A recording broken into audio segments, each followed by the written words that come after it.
15년 전의 일이었습니다. 함께 사역했던 전사님이 제게 그러는 겁니다.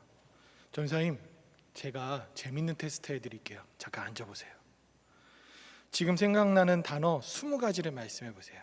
그러면서 제가 불러드리는 단어 하나를 길게 나열해서 백지에다가 적어 내려갔습니다. 그리고 20가지를 다 적고 다시금 위로 올라가서 2개씩 첫 번째와 두 번째 단어를 엮어서 이 둘 중에서 하나를 선택하세요. 그러더라고요. 1초를 넘기면 안 된다고. 그래서 재촉해서 빨리 선택하라고 그러더라고요. 그러고서 하나씩 선택을 해서 10개를 선택하고 또 5개를 선택하고, 그래서 최종적으로 한 단어가 나왔습니다. 그 한 단어가 나올 때까지 이렇게 저를 재촉하더니 그러면서 하는 얘기가, 전사님, 이 단어가 지금 전사님이 가장 귀중하게 생각하는 개념입니다. 무엇에 가장 관심을 두고 있는지 알아보는 테스트였습니다. 그러더라고요. 자, 어떤 단어가 나왔을까요? 하나님이 나왔습니다. 너무나도 뻔한 얘기 같지요? 그런데 그때 저는 다른 해와 달랐습니다.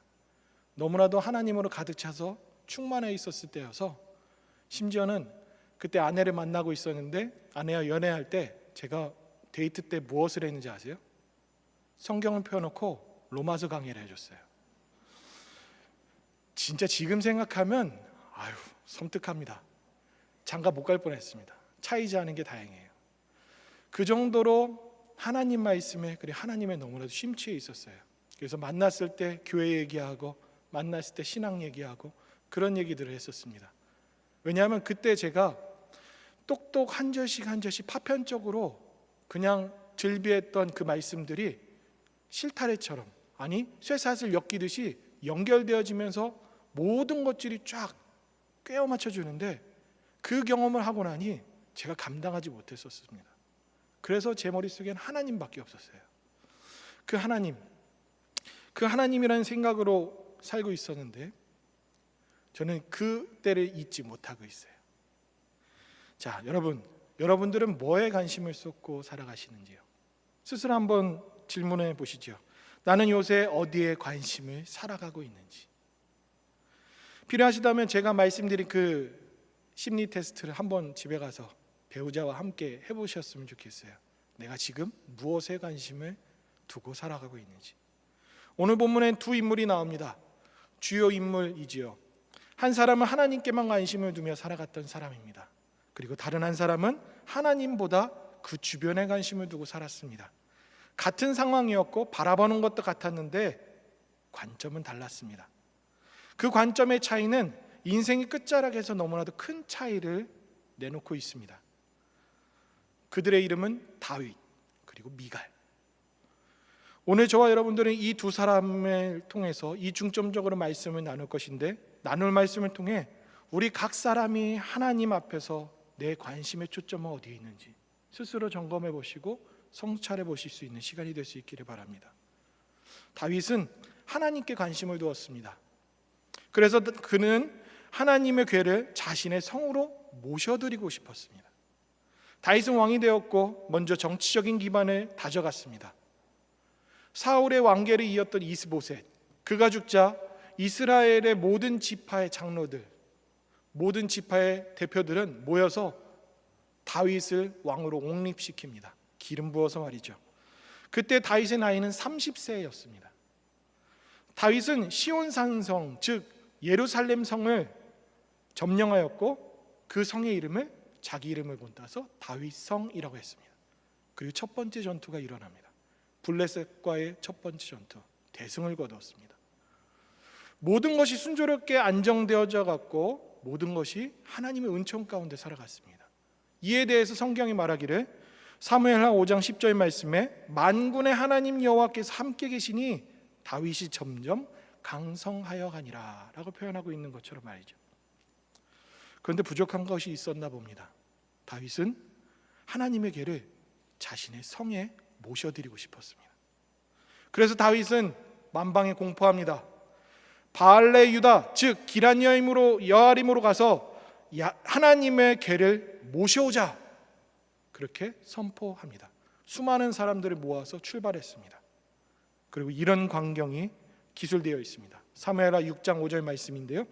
다윗과 이스라엘 온 족속은 잣나무로 만든 여러 가지 악기와 수금과 비파와 소고와 양금과 제금으로 여호와 앞에서 연주하더라.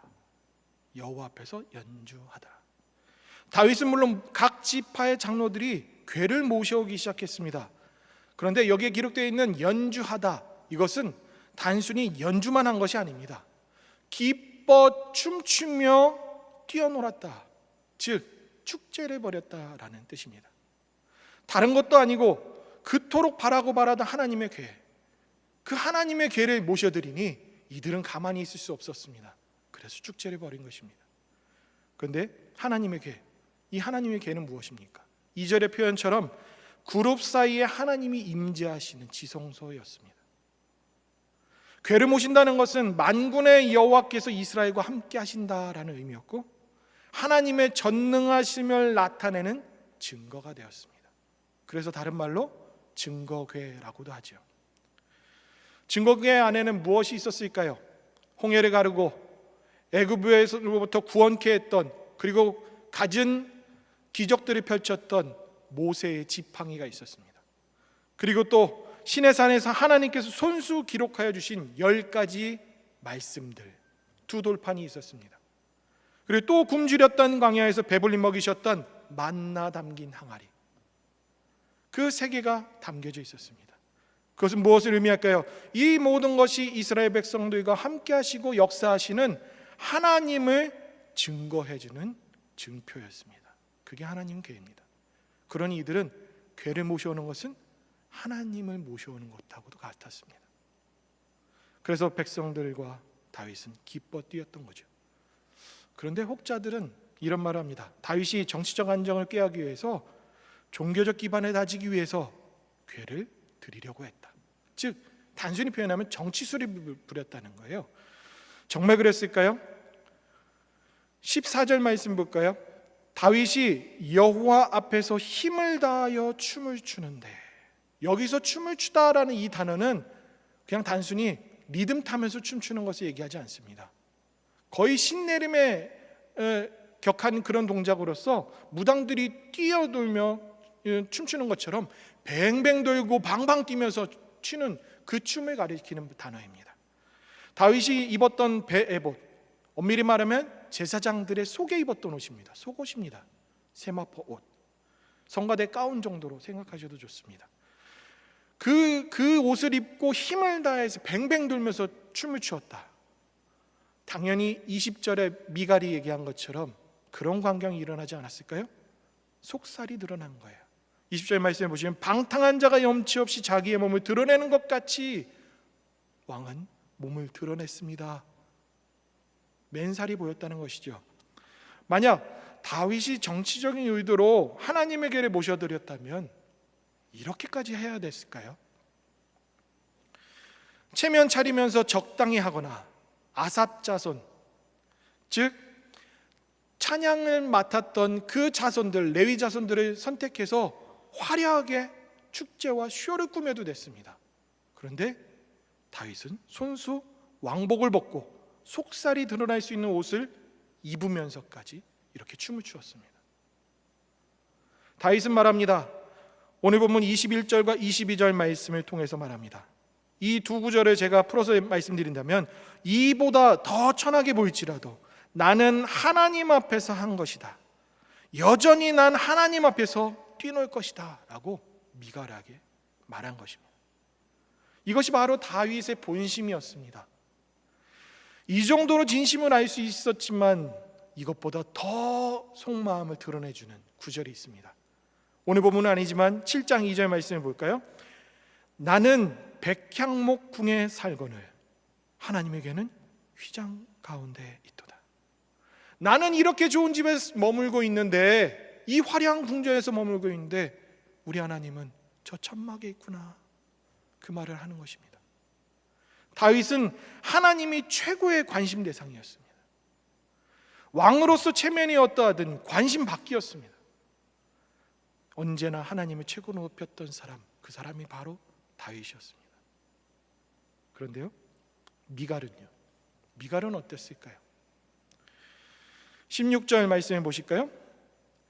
사울의 딸 미갈이 다윗 왕이 여호와 앞에서 뛰놀며 춤추는 것을 보고 심중에 그를 업신여기니라. 업신여겼다. 한자어로 좀 교양 있게 표현한 거라고 저는 말하고 싶습니다. 조금 더 도드라지게 말한다면 멸시하고 경멸했다라는 그 의미를 갖고 있는 것입니다. 드라마 대사처럼 제가 표현한다면 어디서 교양 없이 족보도 없는 집에서 자라서 천박하기 짝이 없네, 이런 드라마 멘트에 걸맞는 말이었습니다. 미갈의 심리 상태는 사울의 딸이라고 표현한 이 단어에 고스란히 드러나집니다. 다윗의 왕비 그렇게 표현하지 않았습니다. 사울의 딸. 한 구절 더 있습니다. 20절 말씀을 보겠습니다. 사울의 딸 미갈이 이스라엘 왕이 오늘 어떻게 영화로우신지 방탕한지가 염치 없이 자기 몸을 드러내는 것처럼 오늘 그의 신복의 계집종의 눈에서 몸을 눈앞에서 드러내셨도다. 이 20절 말씀에서 동일하게 얘기하고 있죠. 사울의 딸. 이 20절을 공동 번역에서 잘 좋게 표현해냈습니다. 제가 한번 읽어드리겠습니다. 임금으로서 채통이 참 볼만하군요. 건달처럼 신하들이 옆에 내들 보는 앞에서 몸을 온통 드러내시더니. 너무나도 확 다가오지 않습니까? 이쯤만 봐도 미갈이 어떤 사람인지 엿볼 수 있습니다. 미갈은 하나님보다 다른 것에 관심을 두었습니다. 참으로 안타까운 것은 아직도 왜 사울이, 그리고 자기 가문이 왜 그렇게 망하고 비참하게 죽어갔는지 미갈은 제대로 인식하지 못했던 것입니다. 20절의 미갈의 표현 중에서 영화로우신지라는 이 단어가 있지요. 이 단어는 사무엘서의 중심 사상을 잘 나타내질 때 사용되었던 단어입니다. 히브리어로 카바드라고 하는데요, 영화롭게 하다라고 오늘 본문에서 쓰여졌지만 존경하다, 존중히 여기다라는 단어로 쓰여졌습니다. 번역이 되었습니다. 미갈의 말을 보면 미갈은 다윗에게 비꼬는 것이었습니다. 왕이여, 당신은 전혀 영화롭지 않습니다 라고 얘기하는 것입니다. 그녀에게 영화롭다라는 인식은 체면 차리기 정도였던 것으로 보입니다. 자신의 신분이나 지위에 걸맞는 표면적인 것들, 그 이상도 그 이하가 담겨지지 않은 체면 차리기. 그녀의 정신 상태를 잘 나타내 주죠. 사울의 딸 미갈, 사울의 딸 미갈. 이것은 그 아비의 그 딸을 얘기하는 것입니다. 이에 반해 다윗은 어땠을까요?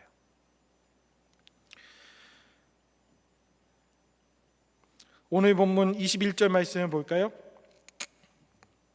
그가 내 아버지와 그의 온 집을 버리고 나를 택하사 나를 여호와의 백성 이스라엘의 주권자로 삼으셨다. 그렇게 표현합니다. 미갈에게. 이 말을 제 나름대로 풀어드린다면 하나님께서 내 아버지와 내 아버지의 온 집안을 버리시고 나를 택했다. 하나님께서 나를 자기의 백성의 통치자로 세우셨소. 아직도 그걸 모르겠소? 이렇게 말하는 것이죠. 다윗은 명확히 알았습니다. 지금 자신에게 주어진 것이 누구에게로부터 왔는지, 어떻게 주어졌는지 그것을 알았습니다. 다윗에게 카바드, 즉 영화로운 것은 주신 이에게 존경하고 존중을 여기는 것이었습니다. 자기의 체면이 깎이는 것 안중에도 없었죠. 오로지 하나님만 위하는 것, 그게 영화로운 길이라고 여겼습니다. 선지자 사무엘은 하나님의 말씀을 사울에게 전할 때 이런 말을 했습니다. 사무엘상 2장 30절 말씀입니다. 나를 존중히 여기는 자를 내가 존중히 여기고 나를 멸시하는 자를 내가 경멸하리라.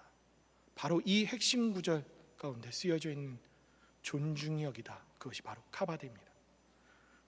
성도 여러분, 여러분들은 어디에 관심을 두고 사십니까? 여러분에게 최고의 관심의 대상은 하나님 맞으신지요? 어떤 분들은 에이 당연하죠, 하나님께 관심 두지요, 하나님 믿고 잘 믿고 살아가지요 라고 얘기하시는 분들이 있습니다. 그런데 한편으로는 어떤 분들 이런 말을 합니다. 은연중에 반발감을 가지면서 그런데 그렇긴 한데 세상살이 다 그렇지 않습니다. 말씀대로 하나님 뜻대로 살아야 하는데 그렇게 살면 뒤처져요. 힘들어져요. 손해봐요. 그건 다 세상 물정 모르는 소리예요. 그렇게 얘기하실지도 모릅니다. 사실 맞습니다. 제가 세상 물정 몰라서 이런 말 하는 거 맞습니다. 저는 잘 모릅니다. 그러나 세상 물정을 아는 것이 자칫 세상에 동화된 것은 아닌지, 그것이 우려스러울 따름입니다. 성과 속, 거룩한 것과 세속적인 것, 이 성과 속을 구분하며 현재 시대의 경제적인 원리나 생활 양식들, 그것들을 부시하면서 구시대적 발상으로 말씀드리는 것 아닙니다.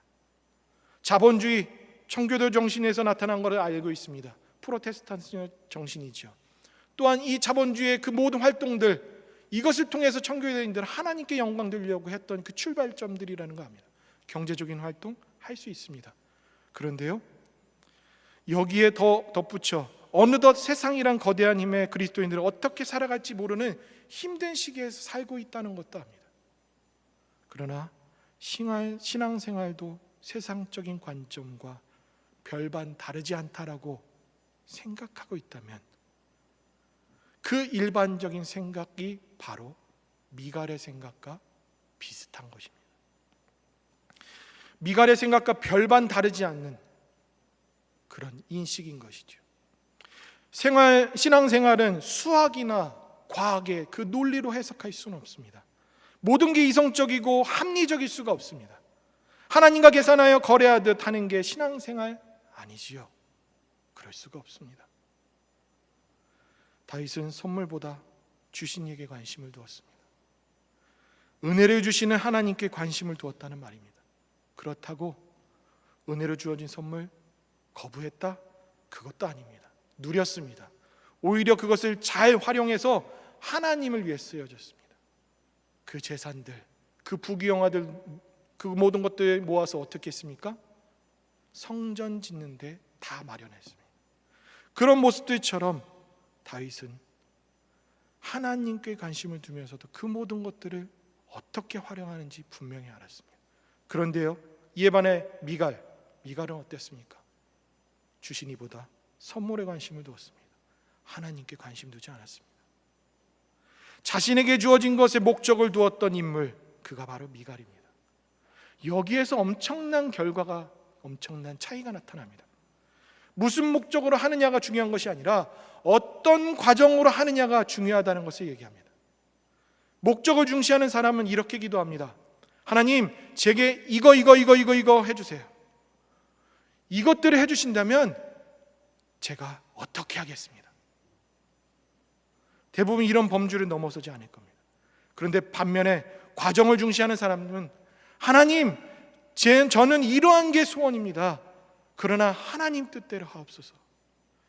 하나님을 신뢰합니다. 어떤 경우든 받아들이고 저는 최선을 다하겠습니다. 이렇게 기도할지도 모릅니다.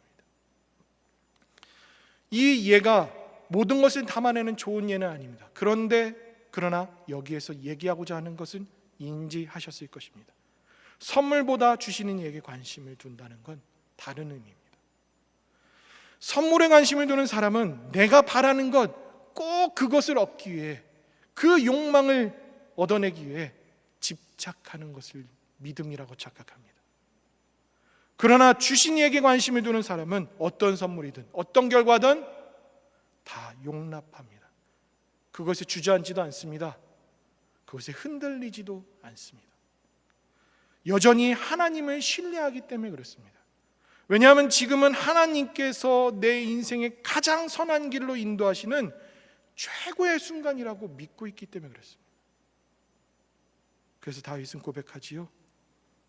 오늘 보면 22절 말씀에 내가 이보다 더 낮아지고 이보다 더 천하게 보일지라도 나는 신경 안 쓰오.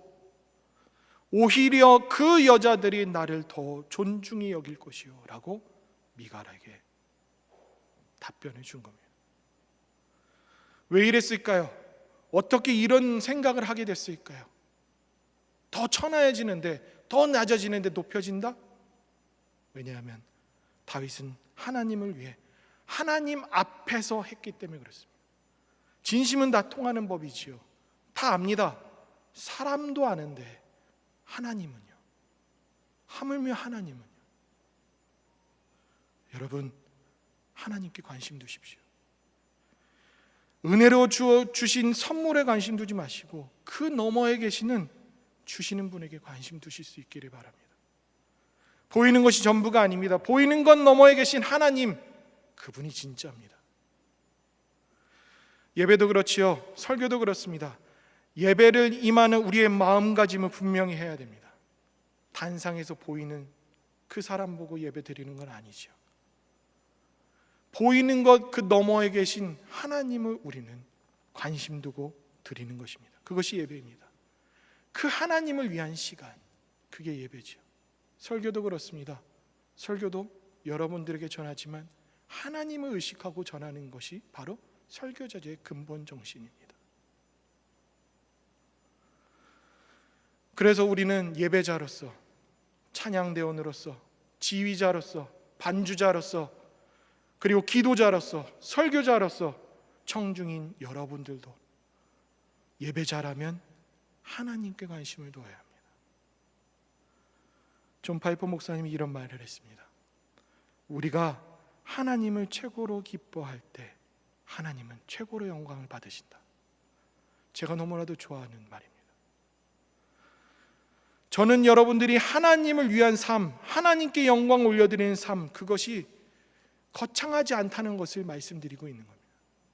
우리가 하나님을 만족하면, 하나님으로 기뻐하면, 하나님께 관심을 두고 사는 것, 우리가 무엇을 해서 하나님께 영광될 수 있을까요? 오히려 더 그르치는 일들이 많지 않겠습니까? 오늘 본문보다 앞서 있던 베레스 우사, 그 사건이 그것을 얘기해 줍니다. 열심 냈습니다. 특심을 가지고 새수레를 만들어서 새수레로 하나님의 궤를 옮기려고 했습니다. 그런데 하나님이 용납하지 않으셨습니다. 하나님 오히려 치셨습니다. 우리가 무엇인가를 할 수 있다, 우리가 한 것으로 하나님께 영광 돌린다? 착각입니다. 오히려 하나님으로 만끽하는 것, 하나님으로 기뻐하고 만족하는 것, 그것이 가장 하나님께 영광 돌리는 삶인 것입니다. 그래서 우리는 하나님께 관심을 둬야 돼요. 전심으로 하나님을 만족하고 전심으로 하나님을 기뻐하는 것, 이를 위해서 우리가 창조되었다는 그 사실을 기억하는 것, 그 심정으로 하나님께 감사하며 살아가는 것, 그게 예배자의 근본 정신이지요. 다윗은 고백합니다. 오늘 본문 21절, 그가 내 아버지와 그의 온 집을 버리시고 나를 택하사 나의 여호와의 백성 이스라엘의 주권자로 삼으셨으니. 다윗은 분명히 기억했습니다. 지금 누리고 있는 모든 것들이 하나님께로부터 왔다는 것을 기억했습니다. 그리고 사울과 그의 가문이 무엇 때문에 망하게 되었는지 그것을 분명히 알았습니다. 그래서 그는 언제나 감수할 수밖에 없었고, 언제나 하나님 앞에서 예배할 수밖에 없었고, 그리고 언제나 하나님과 백성들에게 자신의 사명을 다할 수밖에 없던 삶을 살아갔던 것이죠. 여러분 혹시 그거 아세요? 바알레 유다, 즉 기랏 여아림, 거기서부터 예루살렘까지의 거리가 얼마나 되는지 아세요? 왼쪽에 그 박스 쳐져 있는 그것을 확대하면 오른쪽에 있는 작은 박스입니다. 거기에 빨간색이 기란 여아림이라고 되어 있죠. 밑에 보면 지도를 보시는 분들은 알 수 있듯이 거리 척도를 알 수 있는 그 기준이 있죠. 대략 치수를 재보면 10km 남짓 됩니다. 10km 남짓. 이 10km 남짓 된 거리를 다윗과 백성들은 춤추며 왔다는 거예요. 한번 와 하면서 6걸음 뛰고 기뻐서 제사 드릴 때 딱 한 것이 아니라 성경 가운데 서술되어 있는 축제를 벌이는 과정에 필요한 단어들, 표현된 그 단어들을 보면 분사형으로 쓰여져 있습니다. 그건 무엇이냐면 진행되고 있다는 거예요. 계속 진행되고 있다는 거예요. 10km를 방방 뛰며 뱅뱅 돌며 환호성을 부르고 기뻐하며 날뛰듯 그렇게 10km를 궤를 메고 왔다는 것을 얘기합니다. 그게 다가 아니죠. 입성한 후에도 어떻게 됩니까? 성대하게 치렀습니다. 모든 백성들이 모이고 그 안에서 찬양대원들도 세우고 조직화시켜서 큰 거대한 축제를 벌였습니다. 하나님을 향한 다윗의 이 엄청난 열정, 대단하지 않습니까? 왕복을 벗어 던지고 속옷을 입은 상태로 춤추는 것이 부끄러워하지 않고, 심지어 속살이 드러나는데도 아랑곳하지 않고 하나님을 향한 그 열정, 다윗은 그렇게 하나님께 예배했습니다. 저는 이 대목에서 다윗이 부러웠습니다. 그리고 부끄러웠습니다. 나에게 이런 열정이 있을까? 내게 이런 열정이 왜 없는 것일까? 나도 다윗처럼 하나님 때문에 미칠 수 있을까?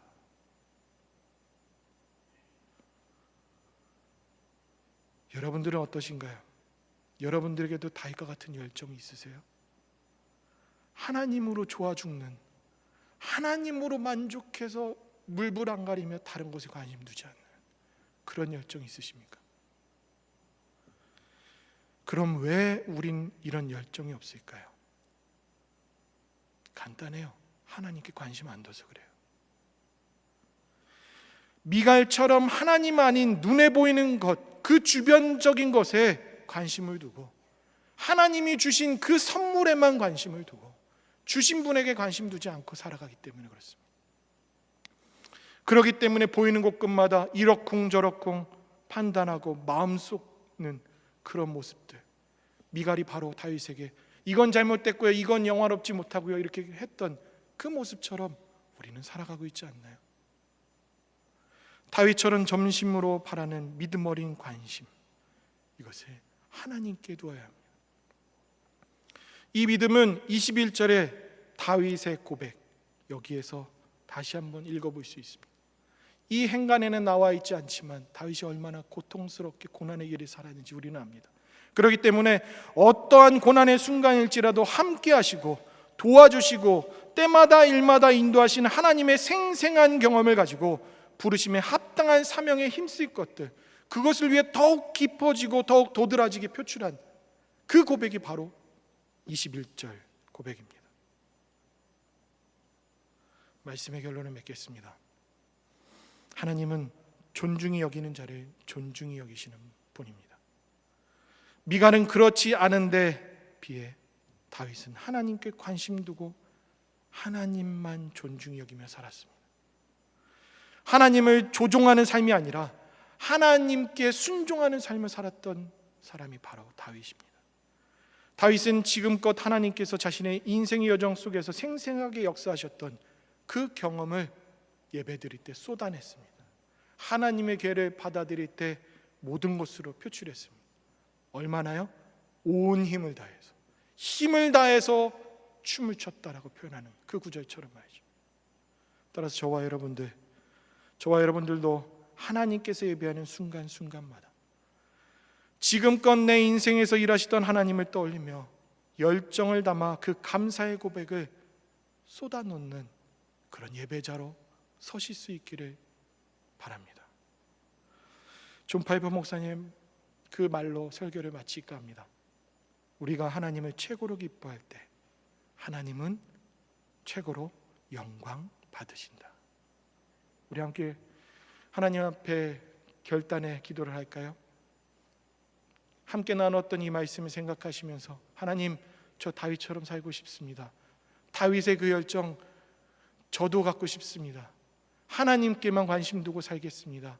그 주변의 것, 세상 풍조에 휘둘리지 않고 오직 주시는 분, 하나님께서 복을 베풀어 주시는 그분, 복에도 연연하지 않으며 하나님만 바라보고 사는 예배자로서 살겠습니다 하는 그 마음으로 이 시간 다 같이 결단의 기도를 올려드리도록 하겠습니다. 함께 기도합니다.